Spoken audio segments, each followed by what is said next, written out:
There's only one Jedi in the entire Order who could realistically defeat Emperor Palpatine in a straight fight, and the truth about why reveals something far bigger about what separates tactical brilliance from raw power in the Star Wars universe. Drawing from 3 canon sources, including Star Wars Episode 3 Revenge of the Sith and the Clone Wars character Encyclopedia Join the Battle, alongside 5 Legends works such as Shatterpoint and Jedi vs. Sith The Essential Guide to the Force, we break down why his lightsaber form, Shatterpoint awareness, and mindset explain how a single Jedi Council member achieved what even Yoda and Anakin Skywalker could not. The first reason is his lightsaber form that feeds on an enemy's dark side energy. Every Jedi learns lightsaber combat through specific forms, each with different philosophies and techniques. Form 1 focuses on basic strikes, Form 3 emphasizes defense, and Form 5 balances power and control. But there's one form that most Jedi avoid entirely, and the few who approach it do so with extreme caution. Form 7 remains the most aggressive, most dangerous lightsaber form in existence. However, Mace Windu did not stop at learning Form 7. The Revenge of the Sith novelization reveals he went even further and developed his own variant, which he called Vapad. Ultimate Star Wars notes Mace Windu's fighting style incorporated combat techniques that sometimes tread dangerously close to dark-side practices. He was regarded as one of the best lightsaber fighters in the entire Jedi Order, specifically because he mastered something the other Jedi feared. In Legends, this gets much more specific. Jedi vs. Sith The Essential Guide to the Force explains Form 7 is called Juyo, and it's described as the most difficult and demanding of all forms. Only high-level masters trained in multiple forms could even attempt it. This was because Juyo drew on a deeper well of emotion than any other fighting style. Its unpredictable, rapid attacks were designed to overwhelm opponents through pure aggressive intensity. Most Jedi try to block out the dark side. They center themselves in the light, maintain emotional control, and fight defensively to avoid drawing on anger or aggression. That is the traditional Jedi approach, and it works against most opponents. But against a Sith Lord, someone who embodies the dark side, who channels pure hatred and rage as a weapon, that defensive approach has a problem. You fight against the current, while Vapad does the opposite. The same novel explains that using Vapad requires a Jedi to accept the enemy's furious speed. Instead of resisting it, the Jedi draws the opponent's rage and power into their inner center, then releases it back outward. In this process, the Jedi becomes half of what the book calls a superconducting loop. The other half of the loop is the dark side itself. Imagine Palpatine channeling his hatred, rage, and raw Sith power into every strike. Against a normal Jedi, that level of darkness would be a clear advantage. Against Vapad, however, that power flows through Windu and is reflected straight back at him. The harder Palpatine attacks, the stronger Windu becomes, as the circuit completes itself. Jedi vs. Sith, The Essential Guide to the Force, confirms this makes Vapad the perfect counter to someone like Palpatine. But there's a cost to walking this line between light and dark. Labyrinth of Evil describes Vapad as a technique of dark flirtation that very few Jedi have the discipline to control. The book notes that while many Jedi Masters understood the necessity of pushing boundaries in warfare, very few possess the inner discipline required. Mace Windu was one of the only Jedi self-composed enough to walk that line without falling. The Shatterpoint novel reveals that Mace developed Vapad to answer his own inner darkness. He had to learn to channel his own potential for violence, his own capacity for aggression, and transform it into a weapon of the light. The novel explains that to use Vapad, he must give himself over to the thrill of battle, enjoying the fight, and the satisfaction of winning. That kind of mindset is exactly what the Jedi Code warns against, but Mace found a way to use it without being consumed by it. That's why he's the only living master of Vapad in the entire galaxy.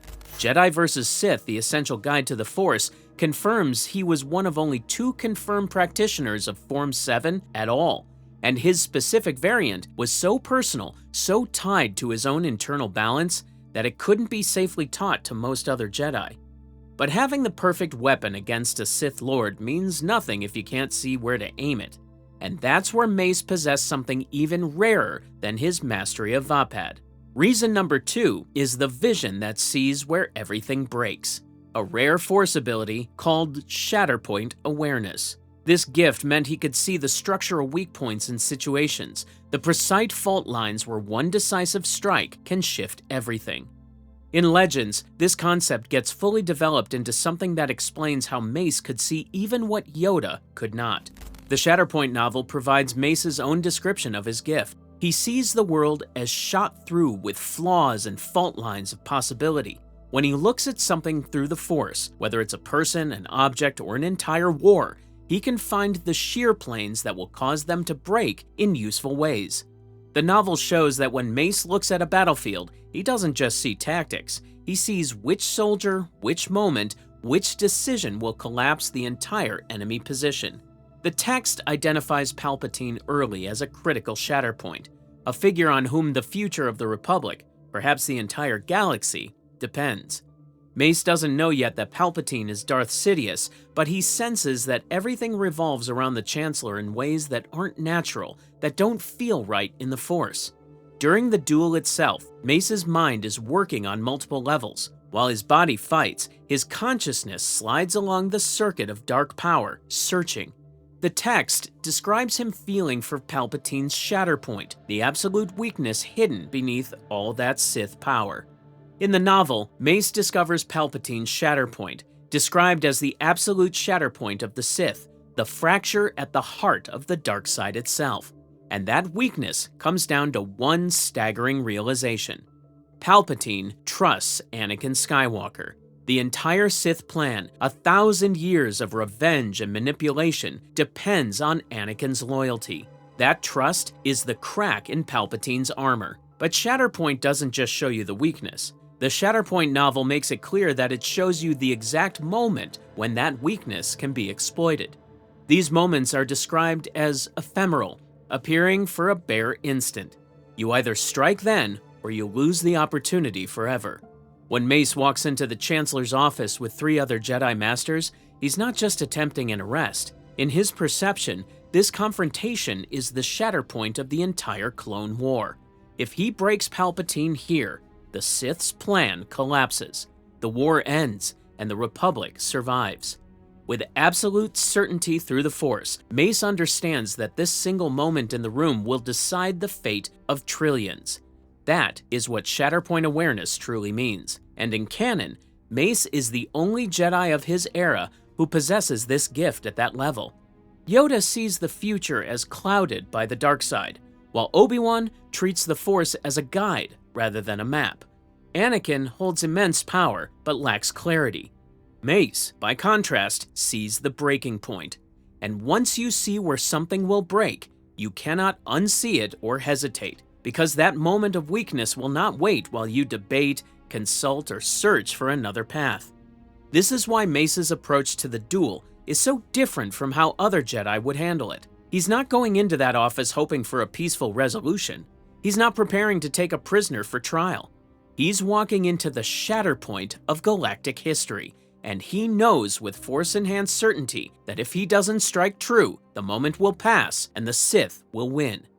But seeing the weak point isn't enough. You have to be willing to strike it, and that required something even rarer than Force gifts or lightsaber mastery. It required a mindset that pushed Mace Windu into a place no other Jedi was willing to go. The third reason is mindset, which other Jedi couldn't match, starting with Yoda, the Grand Master and spiritual leader of the Order, the wisest Jedi in centuries. The Star Wars Episode III Revenge of the Sith junior novelization shows that Yoda eventually fights Palpatine in the Senate chamber, and he admits afterward that he failed. Not because he lacked power, but because his entire approach to the Force was rooted in an older time. The novel describes Yoda recognizing that the new Sith couldn't be destroyed with a lightsaber, that they couldn't be burned away by any torch of the Force. He lost before he started because his philosophy couldn't adapt to what Palpatine had become. As depicted in the film, when he confronts Sidious in the Senate, the symbolism is overwhelming. Palpatine throws Senate pods at him, literally weaponizing the Republic itself. Yoda is fighting in Palpatine's political throne room, surrounded by the institution Palpatine is already corrupted. Obi-Wan Kenobi is consistently portrayed as cautious in Labyrinth of Evil, and his fighting style, Suresu, or Form 3, reflects that restraint with its strong focus on defense. That approach is his greatest strength in most situations, but against Palpatine, that defensive mindset becomes a fatal weakness. More importantly, Obi-Wan is fundamentally compassionate. The Revenge of the Sith shows that when he fights Vader on Mustafar, he refuses to deliver a killing blow even when he has the chance. The novel describes his heart as shattered, broken by betrayal. He tells Anakin that he was like a brother. That attachment means Obi-Wan could never walk into Palpatine's office with the intent to execute him. Anakin commands raw potential power greater than any Jedi before him, but the junior novelization makes clear that by the time of the office scene, Anakin is completely emotionally compromised. He's desperate to save Padme from the death he saw in his visions. Palpatine has spent years grooming him, feeding his fears, positioning himself as the only one who can offer the power Anakin needs. A fair fight between Anakin and Palpatine never happens because Palpatine made sure it wouldn't. This is where his ruthless mindset separates him from every other Jedi. Labyrinth of Evil records Mace explicitly stating that the Jedi's deference to Palpatine has to end. While other council members are still debating political implications, still worried about the optics of moving against the Supreme Chancellor, Mace sees the situation with absolute clarity. The Sith Lord must be rooted out and eliminated. The junior novelization confirms that when Mace walks into that office, he tells Palpatine he's under arrest. But the moment Palpatine ignites his lightsaber and kills 3 Jedi Masters in seconds, something shifts. When Anakin arrives and finds Mace standing over the defeated Sith Lord, Mace tells him plainly that Palpatine has too much control over the Senate and the courts, that he is too dangerous to be kept alive. This is the voice of someone shaped by war, who has learned that some threats cannot be safely handled by laws or ideals alone. The Shatterpoint novel provides context for why Mace thinks this way. It describes his cultural background. He's Corran, and the Corran people follow 4 pillars: honor, duty, family, and herd. The herd, the community, the greater good, is the highest pillar. Yoda observes that for Mace, the Republic is his herd. And if the well-being of that herd requires the sacrifice of your personal honor, you do it. That is the key difference. Yoda would not compromise his principles. Obi-Wan, not his compassion. Anakin, not his desires. Mace Windu would sacrifice anything, including his own soul, if it meant saving the Republic. After the Battle of Geonosis, Mace reflects on his choice to spare Count Dooku while standing on the balcony. He feels deep regret, wondering whether ending Dooku's life then might have prevented the war. It's a rare instance of a Jedi Master questioning the value of mercy in hindsight, and it highlights a mindset that feels distinct from how Yoda or Obi-Wan typically approach such decisions. Jedi vs. Sith: The Essential Guide to the Force records Jedi instructor Sindralig taught that when facing a Sith Lord, a Jedi should not hesitate to use any combat technique necessary to kill them, because Sith Lords who are allowed to survive will always find a way to turn the situation to their advantage. Mace Windu internalized that lesson in a way no other council member did. Labyrinth of Evil contrasts the Jedi's general approach by noting they're obsessed with bringing enemies to justice instead of merely administering justice themselves. But Mace breaks that pattern. He's willing to be judge, jury, and executioner when the situation demands it. Palpatine's greatest weapon is emotional manipulation. He plays on Anakin's fear, provokes Yoda into a symbolic battle in the Senate chamber, and positions himself as a helpless old man persecuted by religious zealots. But as shown in the Revenge of the Sith novelization, when Mace stands over Palpatine with his lightsaber raised, ready to strike, none of that matters. Mace isn't impressed by political power. He doesn't care about Palpatine's public image and is immune to emotional manipulation because he has already made his decision based on cold strategic necessity. The text describes Mace's mindset clearly. He knows the duel is decided and prepares to kill Palpatine. That ruthless clarity, that absolute conviction that this is the moment and this is what must be done, is something only Mace Windu possessed among all Jedi. So when the duel finally begins, Mace isn't just another Jedi attempting an arrest. He's a weapon specifically designed to kill a Sith Lord at the exact moment it matters most. He has the style, the perception, and the mindset to do what no one else can. The confrontation in Palpatine's office proves everything we've discussed. Ultimate Star Wars confirms Mace Windu selects 3 other Jedi Masters to accompany him: Ajan Kolar, Kit Fisto, and Saesee Tiin. When they arrive, Mace announces they're placing Palpatine under arrest, and as shown in the film and the novelization, Palpatine's response is immediate and devastating. He reveals a hidden lightsaber and springs into action. The same source confirms he kills all 3 accompanying Jedi Masters in seconds. The new Essential chronology describes them as crumpled on the floor almost before anyone can react. This opening blitz serves a critical purpose in understanding Mace's achievement. Palpatine's speed is described in the novelization as barely visible, a blur of motion and red light. His power is overwhelming, and 3 experienced, skilled Jedi Masters, all Council-level warriors, lasted less than 5 seconds. That alone shows just how dangerous Sidious is in a straight duel, yet Mace does not die. The novelization reveals that after that initial onslaught, the duel shifts. Gradually, it becomes more balanced, and Mace begins to push Palpatine back. Vapad is central to this moment, as the novel frames the fight from Mace's perspective and explains how he draws in Palpatine's fury and sends it back through the form, much like deflecting a blaster bolt. As the fight continues, they crash through the window area, fighting across the ledge, and eventually, Mace drives Palpatine onto the window edge and disarms him. The Sith Lord's lightsaber is gone. Palpatine is on the floor, and Mace is standing over him, blade close to his throat. This is the image that defines the entire fight. Ultimate Star Wars notes that Mace seemingly was winning against Palpatine. The text describes the Sith Lord as physically defeated in the duel, needing help to survive. The question everyone asks is whether Palpatine staged his defeat or whether Mace Windu truly beat him. The novelization is clear that Mace wins the lightsaber duel. It describes victory flooding through him, with no doubt and no trick. In pure blade combat, Mace overwhelms Palpatine, disarms him, and stands in a winning position. There is no hint that Mace is being fooled during the fight itself. By the rules of a lightsaber duel, Mace Windu wins. Both the film and the novelization agree on this point. What happens next is where Palpatine takes control again. The moment Anakin arrives, Palpatine changes tactics. He stops fighting like a warrior and starts acting like a victim. He uses Force Lightning, lets it reflect back through Vapad, and allows himself to look weak and ancient. The novelization and junior novelization describe his voice turning frail as he begs for mercy. This is a performance meant for Anakin, and it works. Anakin sees a Jedi about to kill an unarmed man without trial. Mace, however, does not waver. He states that Palpatine controls the courts and the Senate and is too dangerous to live.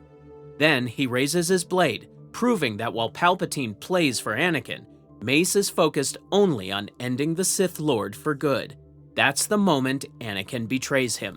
The new Essential chronology records Anakin panics, believing the knowledge to save Padme will die with Palpatine. He does not fight Mace in a fair duel, and instead cuts off his sword hand from behind, a completely cheap shot.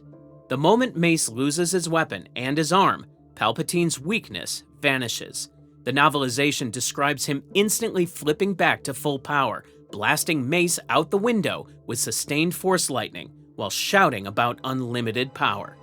In a straight duel, Palpatine cannot put Mace Windu down. He needs Anakin to do it for him. The most powerful Sith Lord in galactic history, someone who manipulated the entire Republic and orchestrated a galaxy-wide war, cannot defeat this one Jedi in honest combat. To fully understand why Mace is unique, we need to see why the other 2 most powerful Jedi of the era failed where he succeeded. The junior novelization shows Yoda confronting Darth Sidious in the Senate chamber after the Jedi Temple massacre. And despite being equal to Palpatine in raw force power, Yoda loses.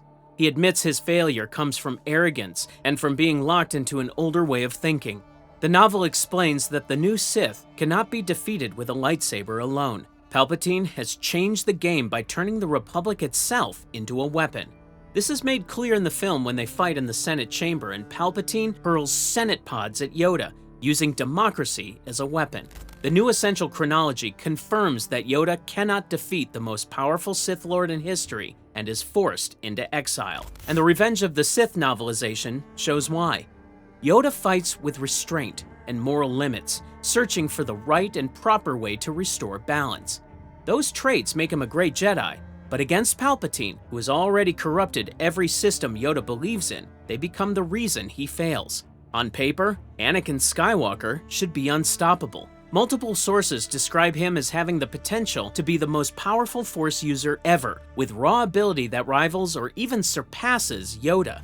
But the junior novelization makes it clear that by the time Palpatine is unmasked, Anakin is emotionally broken. He is haunted by visions of Padme dying in childbirth, and Palpatine has spent years feeding that fear while presenting himself as the only one who can prevent death through ancient Sith knowledge. Anakin has no doubt that Palpatine is the Sith Lord. According to the novel and the new Essential chronology, he panics when he sees Mace about to kill Palpatine, fearing that the one chance to save Padme will die with him.